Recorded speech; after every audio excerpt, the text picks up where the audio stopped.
Desde la Operación Perros de Guerra, en la que nuestras fuerzas golpearon a Irán,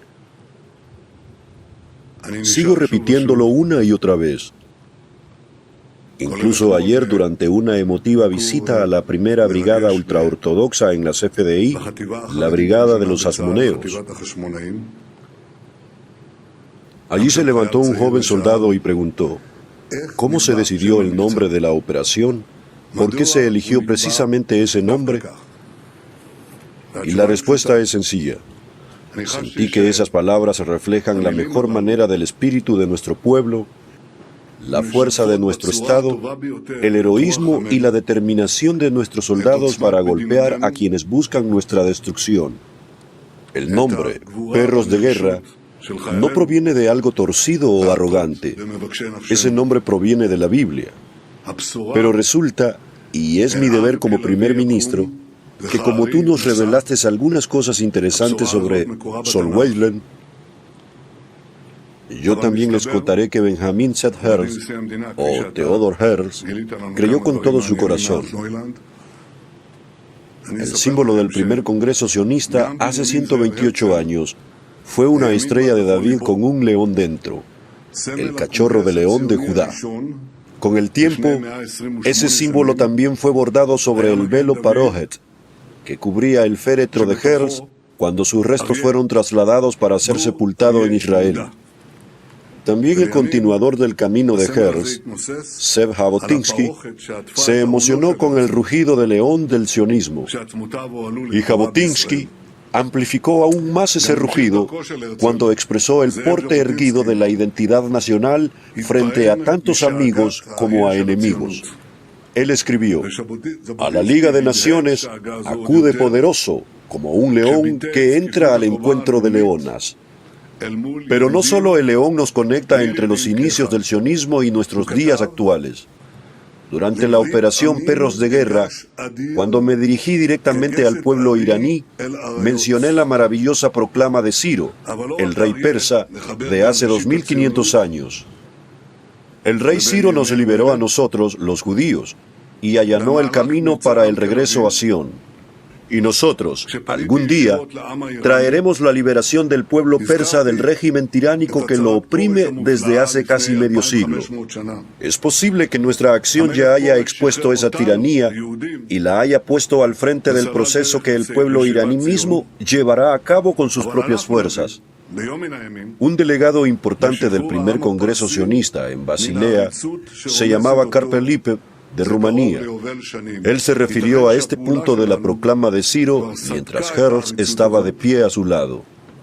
Y el doctor Lippe dijo entonces: los exiliados de Babilonia regresaron sobre la base de una negociación diplomática con Ciro, rey de Persia, y de un tratado internacional que fue preservado palabra por palabra en nuestras sagradas escrituras.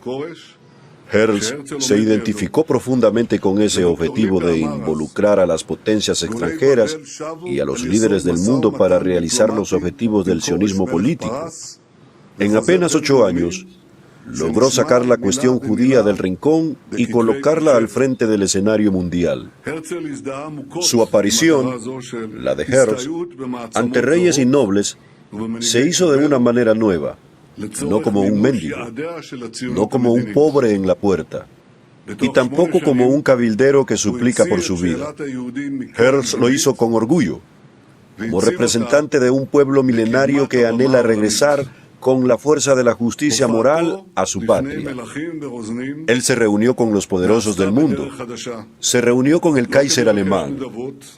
Para un periodista judío, en sus 30 y tantos años, encontrarse entonces con el Kaiser alemán era como que un campesino de una región remota, no diré su nombre, se reuniera con los más grandes de los más grandes.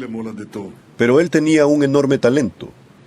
Se adentró en las profundidades de la diplomacia europea. Estableció vínculos con el sultán turco, con el Kaiser, como mencioné, con el rey de Italia, con el Papa, con los franceses, con los rusos y con otros. Sabía tocar las cuerdas de los intereses políticos.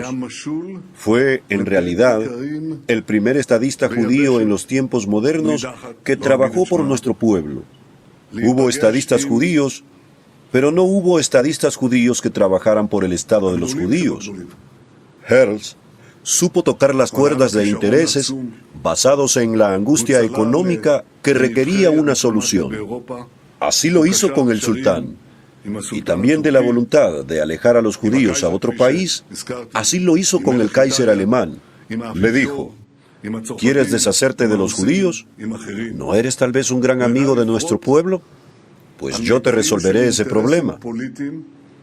En el camino de Herzl hubo dificultades y decepciones, críticas constantes, pero él no se rindió ante ellas. Herzl creía en la victoria final del sionismo, una victoria que se lograría con una voluntad poderosa y una adhesión inquebrantable al objetivo. Y el objetivo era devolvernos el control sobre nuestro destino, devolvernos a la herencia de nuestros padres. Él, Herzl, era un líder lucido, de comprensión aguda y gran discernimiento. No se engañaba pensando que la creación de un Estado judío independiente pondría fin al flagelo del antisemitismo. Escribió claramente: los enemigos de los judíos serán tantos como los enemigos de cualquier otro pueblo o nación. Pero agregó de inmediato: y estando asentados en su tierra, ya no será posible dispersarlos y esparcirlos por todos los confines del mundo. Bajo la protección de una fuerza defensiva propia, sobre la cual también escribió Herzl, escribió mucho sobre el ejército judío.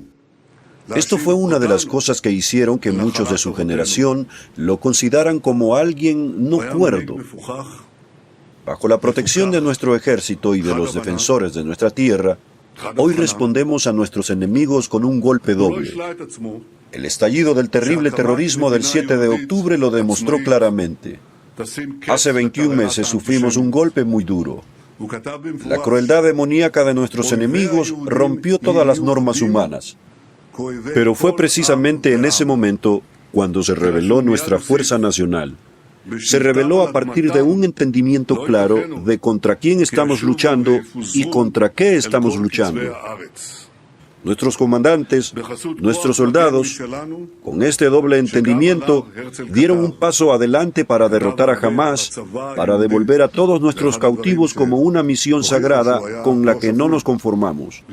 Y, por supuesto, para asegurarse de que Gaza no vuelva a representar una amenaza para el Estado de Israel. Estamos pagando un precio muy alto en esta guerra de independencia.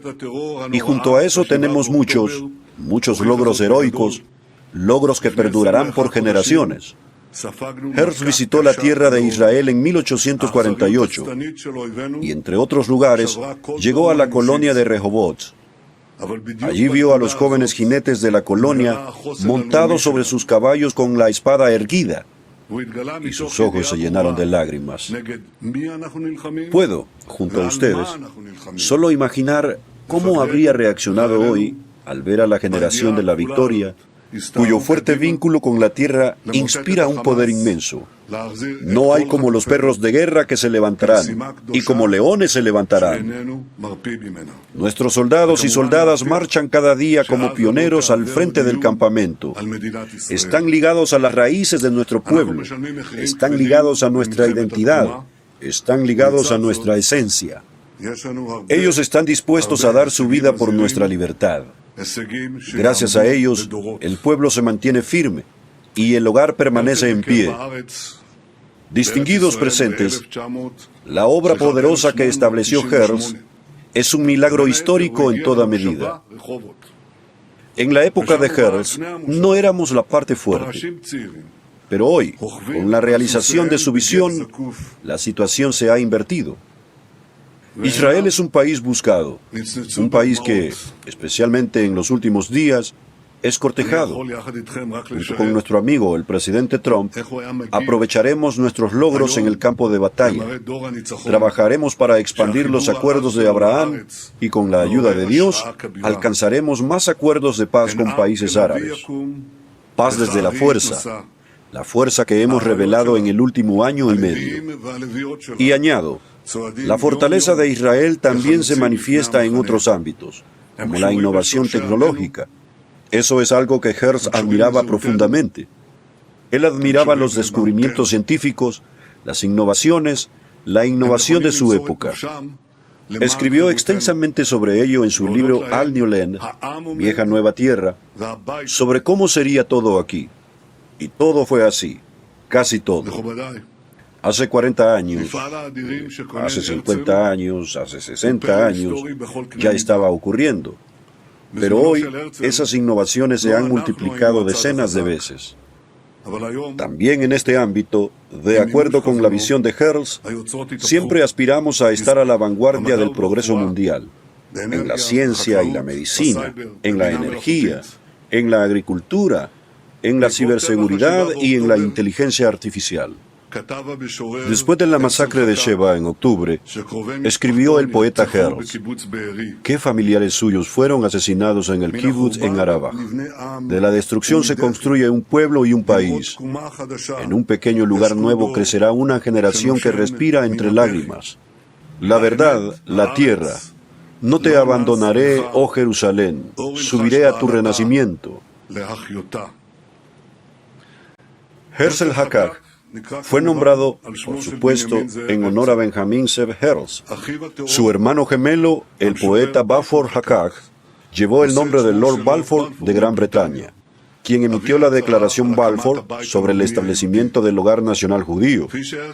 Como escribe Herzl Hakak, el pueblo de Israel vive, la tierra de Israel vive, y la figura gigante del primer Herzl sigue viviendo dentro de nosotros. En palabras del profeta Ageo, y mi espíritu permanece en medio de vosotros, no temáis. Que la memoria de Herzl quede guardada en el corazón de nuestros antepasados para siempre, por todas las generaciones.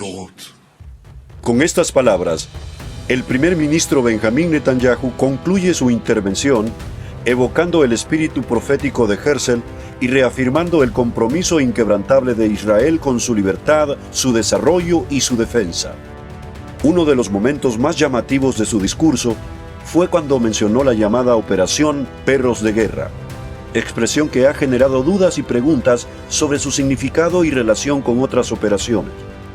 Cabe aclarar que la operación militar contra objetivos en Irán es oficialmente conocida como Operación León Naciente, Mitzah Ari Oleh, un nombre con profunda inspiración bíblica y sionista, aludiendo al renacer del poder judío y su fuerza nacional.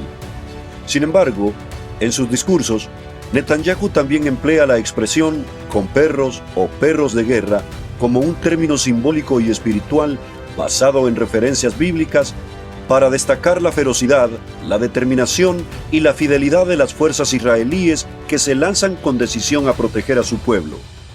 Así, mientras León Naciente es el nombre oficial y reconocido públicamente de la operación, Perros de Guerra es una imagen utilizada por Netanyahu para transmitir el carácter combativo y la tenacidad de sus soldados, evocando la fuerza y el coraje que siempre ha definido a Israel desde tiempos antiguos. Ambas expresiones, aunque distintas, se complementan en la visión que el primer ministro presenta: un Estado fuerte, orgulloso de su historia y decidido a defender su futuro. Israel no solo combate con armas, sino con identidad, fe y visión. Y ese mensaje queda claro en cada palabra de este discurso que une el pasado profético con el presente geopolítico. Desde Jerusalén, el eco de Herzl sigue resonando. Si lo queréis, no será un sueño. Esto no ha terminado.